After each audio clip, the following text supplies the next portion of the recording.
जिस तरह जंगल में आग फैलती है ना, उसी तरह एक्स्ट्रा मैरिटल अफेयर्स कॉरपोरेट में फैलते चले जा रहे हैं।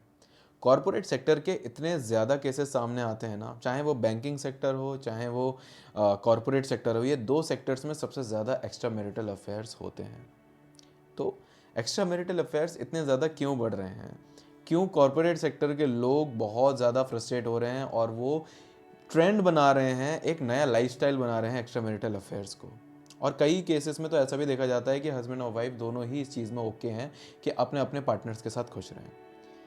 और ऐसा क्यों होता है, किस वजह से होता है और इसको कैसे सॉल्व किया जाएगा, इसके बारे में आज मैं बात करूंगा। तो अगर आप इस वीडियो से रिलेट कर सकते हैं, अगर आपके इंटरेस्ट का है ये टॉपिक, तो प्लीज़ इस वीडियो को एंड तक ज़रूर देखिएगा।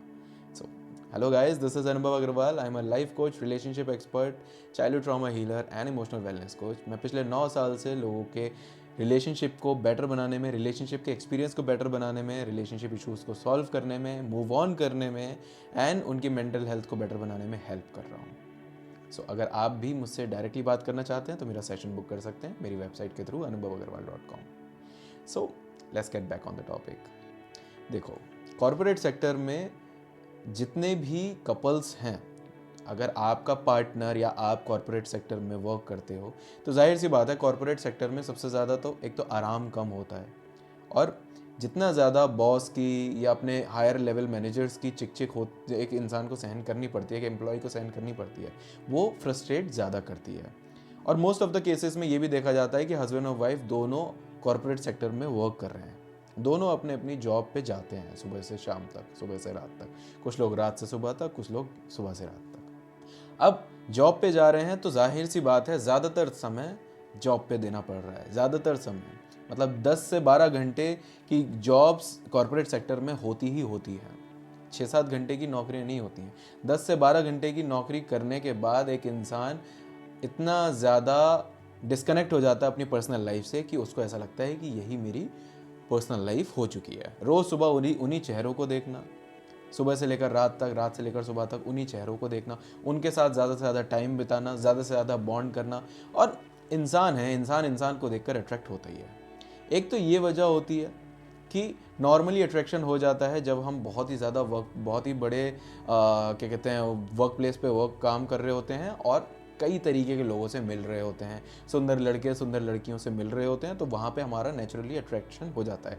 ये भी एक वजह होती है एक्स्ट्रा मैरिटल अफेयर्स की। दूसरी वजह जो सामने आती है एक्स्ट्रा मैरिटल अफेयर्स की, वो ये आती है कि ज़्यादातर समय अगर अपने ऑफिस में बिता रहे हैं, अपने कॉरपोरेट लाइफ को दे रहे हैं, तो पर्सनल लाइफ के लिए समय बचा ही नहीं। और जब समय कम बचता है तो जाहिर सी बात है उस दौरान कपल्स के बीच में ज़्यादा अच्छी अंडरस्टैंडिंग नहीं रह जाती है और एस्केप ज़रूर होता है। अब चाहे रात में लड़ाई हुई है, सुबह को उठ के ऑफिस तो जाना ही है। ऐसा तो हो नहीं सकता कि कपल अपनी लड़ाई को सॉल्व करने के लिए ऑफिस की छुट्टी ले ले, ऐसा तो हो नहीं सकता। अगर कोई बहुत ही बड़ी सीरियस बात है तो अलग बात है, लेकिन normally day to day life में जो आपस में नोक झोंक होती रहती है ना कपल्स के बीच में, वो कहीं ना कहीं अपने क्या कहते हैं, कॉरपोरेट में जाकर, अपनी जॉब पर जाकर निकलती है। किसी के साथ शेयर करने में, किसी से अपनी फ्रस्ट्रेशन शेयर करने में, किसी के साथ अपनी बातें शेयर करने में, किसी के ऊपर निकालने में, कहीं ना कहीं वहीं पे जाके आप वेंट आउट करते हो। तो कई बार ऐसा होता है कि धीरे धीरे जब वो फ्रस्ट्रेशन सॉल्व नहीं की जाती है सही तरीके से, उसको क्या कहते हैं, एक्नॉलेज नहीं किया जाता है, उसको उसको फिक्स नहीं किया जाता है, रिपेयर नहीं किया जाता है, तो वो फ्रस्ट्रेशन बढ़ते बढ़ते क्या होता है, एक पॉइंट ऐसा आता है जब लोग अपने पार्टनर से डिस्कनेक्ट होने लगते हैं और कहीं और अपना कनेक्शन स्टेब्लिश करना शुरू कर देते हैं।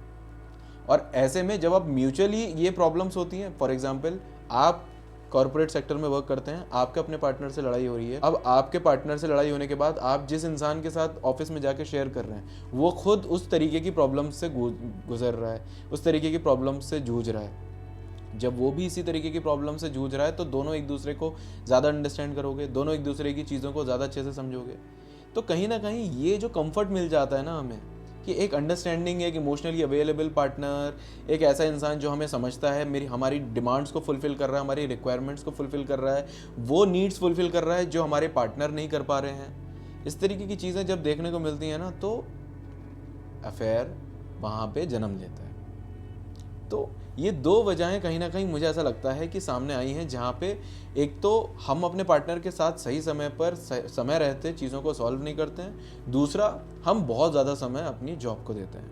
अब देखो यहाँ पे एक बात समझने वाली है कि जो लोग जॉब पे जा रहे हैं, ज़रूरी नहीं है वो सारे चीट कर रहे हैं। कुछ लोग के दिमाग में ये बाय डिफ़ॉल्ट रहता ही रहता है कि भाई जो दुनिया इधर से उधर हो जाए, मैं अपने पार्टनर को छोड़ूंगा नहीं, या मैं अपने पार्टनर को चीट नहीं करूंगा। I will never be disloyal towards my partner. Dishonesty कभी नहीं लेकर आऊंगा, डिसलॉयल्टी, चीटिंग कभी नहीं लेकर आऊंगा अपने रिश्ते में।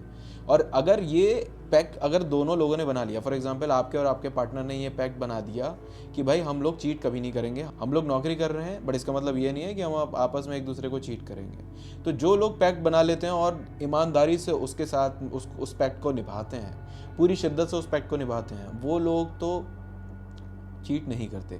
लेकिन अगर आपके सोशल सर्कल में इस तरीके की चीज़ें हो रही हैं, फ्रेंड्स और आपस में एम्प्लॉयज़ इस तरीके की चीज़ें कर रहे हैं, तो कई बार वो पीयर प्रेशर या वो इन्फ्लुएंस आपको इस तरीके की चीज़ें करने पर मजबूर करता है। अब बात करते हैं कि इसको अवॉइड कैसे किया जा सकता है। इसको अवॉइड करने के लिए अपने पार्टनर के साथ में जो भी कॉन्फ्लिक्ट्स होते हैं उनको समय रहते सुलझा लो, क्योंकि ज़रूरी नहीं है कि कॉन्फ्लिक्ट आपने किया है, शुरू किया है, या आप नाराज़ हो तो आप ही चीट करोगे। आपका पार्टनर भी आपके साथ चीट कर सकता है, आपका पार्टनर भी किसी और के साथ अफेयर कर सकता है। सो अगर आपको इस चीज़ की चिंता है कि भाई मैं अपने रिलेशनशिप में डिसऑनेस्टी नहीं चाहता हूँ, मैं अपने रिलेशनशिप में डिसऑनेस्टी, डिसलॉयल्टी नहीं चाहती हूँ, तो ऐसे में समय रहते अपनी जो भी लड़ाइयाँ चल रही होती हैं, जो भी नाराज़गियाँ चल रही होती हैं, उन्हें सुलझा लेना चाहिए। जितना आप समय रहते उन चीज़ों को सुलझाएंगे, उतना ज़्यादा आपके पार्टनर और आपके चांसेस कम होते चले जाएंगे चीट करने के। लेकिन अगर आपने इनको समय रहते एक्नॉलेज नहीं किया, तो 100% आप या आपका पार्टनर चीट ज़रूर करेंगे। तो एक तो इस तरीके से आप इस चीज़ को बचा सकते हो, चीटिंग होने से या कॉर्पोरेट में अफेयर होने से, एक्स्ट्रा मैरिटल अफेयर होने से बचा सकते हो। दूसरा, अपने पार्टनर की प्रॉब्लम्स को सुनो। अगर आपका पार्टनर आपसे शिकायतें कर रहा है, अगर आपको आपने पार्टनर से शिकायतें हैं, दोनों ही केसेस में एक दूसरे को सुनना बहुत ज़रूरी है। क्योंकि कई बार क्या होता है ना, आपका पार्टनर आपसे कुछ चीज़ कन्वे करने की कोशिश कर रहा होता है, लेकिन आप उसे नज़रअंदाज कर देते हैं सोच के कि भाई ये मैं इस चीज़ के लिए, इतने छोटी और इतनी फालतू चीज़ के लिए टाइम नहीं निकालूंगा। कई बार आपका पार्टनर आपसे कोई चीज़ के बारे में, किसी ऐसी चीज़ के बारे में बात करना चाह रहा होता है जो उसे बॉदर करती है, लेकिन आप उसे या तो नज़रअंदाज करते हैं या सुन के अनसुना कर देते हैं, या अगर सुनते हैं, समझते हैं, लेकिन उस पर काम नहीं करते। ऐसे केसेस में भी एक्स्ट्रा मैरिटल अफेयर्स होते हैं। तो कहीं ना कहीं आप उस चीज़ को अवॉइड कर सकते हैं।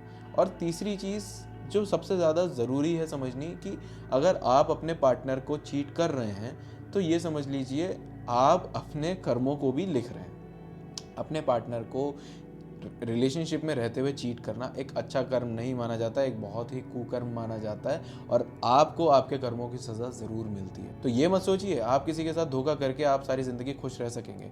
जिस इंसान के लिए आप उसे छोड़ रहे हैं या उस इंसान को धोखा दे रहे हैं, वो इंसान भी आपके साथ में गलत कर सकता है, और आपका उतनी ही या उससे भी ज़्यादा बेरहमी से दिल तोड़ सकता है, जितनी बेरहमी से आप उस इंसान को धोखा दे रहे हैं। तो शायद इस चीज़ से आप इतना कनेक्ट करें या ना करें, बट मैं थोड़ा धार्मिक इंसान हूँ, मैं कर्मा पे बिलीव करता हूँ। मैं एक ऐसा इंसान हूँ जो कर्मों पे बिलीव करता है, और मैं इस चीज़ पे पूरा विश्वास करता हूँ कि इंसान को अपने कर्म ज़रूर अच्छे करने चाहिए।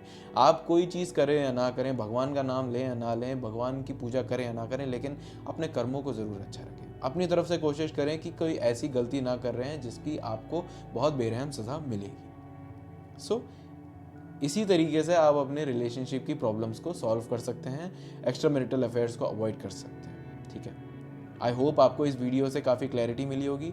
और इसके बाद भी अगर आपको लगता है कि आपको मुझसे किसी चीज़ के बारे में बात करनी है, या आप मुझसे कुछ चीज़ डिस्कस करना चाहते हैं, अपना केस डिस्कस करना चाहते हैं, then you can book my session through my website anubav.com। वहाँ से आप मेरा या मेरी वाइफ डॉक्टर सलोनी का सेशन बुक कर सकते हैं, and you can talk to us and talk about any relationship issues और life issues you are dealing with. ठीक है, सो आई होप आपको मदद मिली होगी इस वीडियो के ज़रिए।